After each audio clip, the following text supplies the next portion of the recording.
പ്രിയമുള്ളവരെ, ലോകത്തിൻ്റെ കണ്ണും കാതും പശ്ചിമേഷ്യയിലേക്കാണ്. USS എബ്രഹാം ലിങ്കണും അതിൻ്റെ സ്ട്രൈക്കർ ഗ്രൂപ്പും മലാക്ക കടലിലേക്ക് കടന്ന് പശ്ചിമേഷ്യ ലക്ഷ്യമാക്കി നീങ്ങുന്നു എന്ന് അന്തർദേശീയ മാധ്യമങ്ങൾ റിപ്പോർട്ട് ചെയ്യുന്നുണ്ട്. USS Provence, USS Michael Murphy, USS Frank Petersen എന്നീ കപ്പലുകളാണ് ഇറാൻ തീരത്തേക്ക് നീങ്ങിക്കൊണ്ടിരിക്കുന്നത്. അത് ആ മേഖലയെ കൂടുതൽ സങ്കീർണമാക്കുന്നു, യുദ്ധ ഭീതിയിൽ നിൽക്കുന്നു എന്നാണ് ഏറ്റവും പരമപ്രധാനമായ യാഥാർത്ഥ്യമായി മാധ്യമങ്ങൾ ചർച്ച ചെയ്യുന്നത്.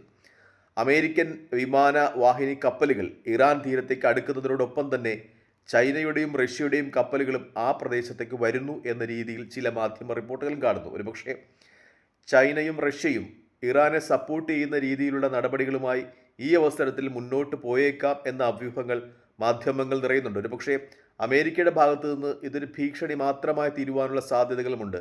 ഈ സാഹചര്യത്തിൽ ഇറാനെ ഒന്ന് ഭയപ്പെടുത്തി വരുതിക്ക് നിർത്തുക എന്ന ഒരു സമീപനം മാത്രമേ ഒരുപക്ഷെ അമേരിക്ക സ്വീകരിക്കുവാൻ തരമുള്ളൂ. അങ്ങനെയാണെങ്കിൽ അതേ ഉദ്ദേശത്തോടു കൂടിയായിരിക്കണം റഷ്യയുടെയും ചൈനയുടെയും കപ്പലുകളും ആ പ്രദേശത്തേക്ക് വരുന്നത്. അതായത് നേരത്തെ ചൈനയുടെയും റഷ്യയുടെയും ഒരു സഖ്യകക്ഷിയായ വെനിസ്വേലയെ അമേരിക്കയ്ക്ക് ഇട്ടുകൊടുത്തതുപോലെ ഈ അവസരത്തിൽ സംഭവിക്കില്ല എന്ന ചില നിഗമനങ്ങൾ തന്നെയാണ് അന്തർദേശീയ മാധ്യമങ്ങൾ ഒക്കെയും റിപ്പോർട്ട് ചെയ്യുന്നത്. ഇപ്പോഴും അമേരിക്കയുടെ സ്ട്രൈക്കർ യുദ്ധ കപ്പലുകൾ ഇറാൻ്റെ മിസൈൽ പരിധിക്ക് പുറത്താണ് എന്ന റിപ്പോർട്ടുകളും പുറത്തു വരുന്നുണ്ട്. ഒപ്പം തന്നെ ഗൾഫ് ഓഫ് ഒമാനും പേർഷ്യൻ ഉൾക്കടലിനും ഉൾപ്പെടുന്ന പ്രദേശത്ത് ഇറാൻ പതാകയുള്ള കപ്പലുകൾ കാണപ്പെട്ടു എന്ന അന്തർദേശീയ മാധ്യമ റിപ്പോർട്ടുകളും പുറത്തു വരികയാണ്. അതായത് ഇറാൻ്റെ കപ്പലുകളും ഇറാൻ്റെ ദേശീയ പതാക വഹിച്ച കപ്പലുകളും അമേരിക്കൻ കപ്പലുകൾ ഇറാൻ തീരത്തേക്ക് വന്നുകൊണ്ടിരിക്കുന്ന പാതയ്ക്ക് സമാന്തരമായി നീങ്ങുന്നു, ആ പ്രദേശത്തേക്ക് നീങ്ങുന്നു എന്ന വാർത്തയും അന്തർദേശീയ മാധ്യമങ്ങൾ റിപ്പോർട്ട് ചെയ്യുന്നുണ്ട്. ഇത് ഇറാൻ്റെ സൈനിക കപ്പലുകളാണോ ചരക്ക് കപ്പലുകളാണോ എന്ന ഒരു സ്ഥിരീകരണം ഉണ്ടായിട്ടില്ല. എന്തായാലും ഇറാനും തയ്യാറായി തന്നെ നിൽക്കുന്നു എന്ന രീതിയിൽ തന്നെയാണ് അന്തർദേശീയ മാധ്യമങ്ങളൊക്കെ റിപ്പോർട്ട് ചെയ്യുന്നത്. ഇറാൻ്റെ സബ്മറൈനുകൾ വളരെ പ്രശസ്തമാണ്. സബ്മറൈനുകൾ ഒരുപക്ഷെ ഇറാൻ അമേരിക്കൻ കപ്പലുകൾക്ക് നേരെ പ്രയോഗിക്കുന്ന ഒരു സ്ഥിതിവിശേഷം ഉണ്ടാകുമോ എന്ന രീതിയിലുള്ള ചർച്ചകളും ഒക്കെ ഉയരുന്നുണ്ട്. മറ്റൊരു കാര്യം ഇതുമായി ബന്ധപ്പെട്ട് വാർത്താ മാധ്യമങ്ങൾ കാണുന്നത് ഇസ്ലാമിക് റവല്യൂഷണറി ഗാർഡ് കോപ്പിൻ്റെ IRGCയുടെ അടിയന്തര യോഗം ഇറാനിൽ തലസ്ഥാനമായ ടെഹ്റാനിൽ നടന്നു എന്നതുമായി ബന്ധപ്പെട്ടാണ്. വിപ്ലവ ഗാർഡിലെ കമാൻഡർമാരും അതുപോലെ മുൻ കമാൻഡർമാരും ജോലി രാജിവെച്ച മുൻ കമാൻഡർമാരും, അതായത് ഇപ്പോൾ IRGCയുടെ ഉന്നത സ്ഥാനത്തില്ലാതിരുന്ന നേരത്തെ ഉന്നത സ്ഥാനം വഹിച്ചിരുന്ന ആളുകളും പെൻഷനൊക്കെ ആയിപ്പോയ ആളുകളും ഒക്കെ ഇതിൽ പങ്കെടുത്തിരുന്നു എന്നതുമായി ബന്ധപ്പെട്ട വാർത്തകൾ ഇറാൻ മാധ്യമങ്ങൾ കാണുന്നുണ്ട്. IRGCയുടെ ഒരു അടിയന്തര യോഗം ടെഹ്റാനിൽ നടന്നു.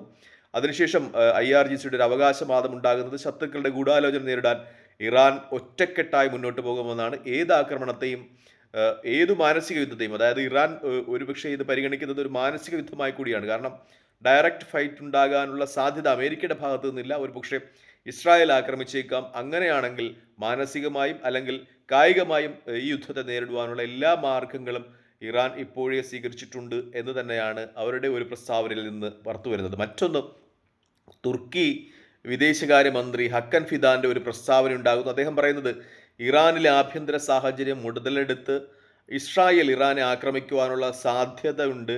ഇസ്രായേൽ അതിനാവശ്യമായ സൈനിക നീക്കങ്ങൾ തയ്യാറാകുന്നതിന് വ്യക്തമായ സൂചനകൾ തുർക്കിയിലെ ഇൻ്റലിജൻസ് ഏജൻസികൾക്ക്, അതായത് ഇസ്രായേലിൽ പ്രവർത്തിക്കുന്ന തുർക്കിയുടെ ഇൻ്റലിജൻസ് ഏജൻസികൾക്ക് ലഭിച്ചു എന്നാണ്. നമ്മൾ നേരത്തെയും ഒക്കെ അന്താരാഷ്ട്ര മാധ്യമങ്ങൾ ചർച്ച ചെയ്തിരുന്നതാണ്. ഖത്തറിൽ ഇസ്രായേലിൻ്റെ ആക്രമണം വളരെ കൃത്യമായി തന്നെ ഖത്തറിനെ അറിയിക്കുകയും അതിനുവേണ്ടിയുള്ള പ്രതിരോധ സംവിധാനങ്ങൾ ഒരുക്കുന്നതിന് സഹായിക്കുകയും ചെയ്തത് തുർക്കിയുടെ ഇൻ്റലിജൻസ് ഏജൻസികളായിരുന്നു. ഇപ്പോൾ അവരുടെ വാക്കുകൾ ഉദ്ധരിച്ചുകൊണ്ട് തുർക്കി വിദേശകാര്യ മന്ത്രി ഹക്കൻ ഫിദാൻ്റെ പ്രസ്താവന ഉണ്ടാകുന്നു. മൊസാദിൻ്റെ ആസൂത്രണത്തിൽ ഇസ്രായേൽ ഇറാൻ്റെ ആഭ്യന്തര പ്രശ്നങ്ങൾ മുതലെടുത്ത് ഇതാണ് ഇസ്രായേൽ ഇറാനെ ആക്രമിക്കാനുള്ള ശരിയായ സമയം എന്ന് മനസ്സിലാക്കിക്കൊണ്ട് ഇസ്രായേൽ ഇറാനെ ആക്രമിക്കുവാൻ ഒരുങ്ങുന്നു, അതിനുള്ള സൈനിക സന്നാഹങ്ങൾ ഇസ്രായേൽ ഒരുങ്ങുന്നു എന്ന് തുർക്കിയുടെ ഭാഗത്തു നിന്ന് ആരോപണം ഉണ്ടാകുന്നു. തുർക്കി പറയുന്നത് ഇറാനുമായി അതിർത്തി പങ്കിടുന്ന തുർക്കിക്ക് ഇങ്ങനെ ഒരു ആക്രമണം ഉണ്ടായാൽ തുർക്കിയിലെയും അത് ബാധിക്കും, തുർക്കിയുടെ സാഹചര്യങ്ങളും അത് വിഷമകരമാക്കും. അതുകൊണ്ട് തുർക്കിയും ഈ ആക്രമണത്തെ പ്രതിരോധിക്കുന്നതിനുണ്ടാകും എന്ന രീതിയിലാണ് തുർക്കിയുടെ ഭാഗത്തു നിന്നൊക്കെ പ്രതികരണം ഉണ്ടാകുന്നത്. എന്തായാലും പശ്ചിമേഷ്യയിലെ സംഭവവികാസങ്ങൾ നമ്മൾ ആകെ വിശകലനം ചെയ്യുമ്പോൾ തുർക്കിയും ഇസ്രായേലും ഇറാനും അമേരിക്കയും ഒക്കെ ചേർന്ന് ആ പ്രദേശങ്ങൾ കൂടുതൽ സങ്കീർണമാക്കുന്നു എന്ന് തന്നെയാണ് വ്യക്തമാകുന്നത്. തൽക്കാലം ഈ വീഡിയോ ഇവിടെ വാങ്ങണം. മറ്റൊരു വീഡിയോ കാണുന്നവരെ നന്ദി, നമസ്കാരം, ജയ് ഹിന്ദ്. വീഡിയോ ഇഷ്ടപ്പെടുന്നുണ്ടെങ്കിൽ ലൈക്ക് ചെയ്യുക, ഷെയർ ചെയ്യുക, കമൻറ്റ് ചെയ്യുക. മറ്റൊരു വീഡിയോ കാണുന്നവരെ ജയ് ഹിന്ദ്.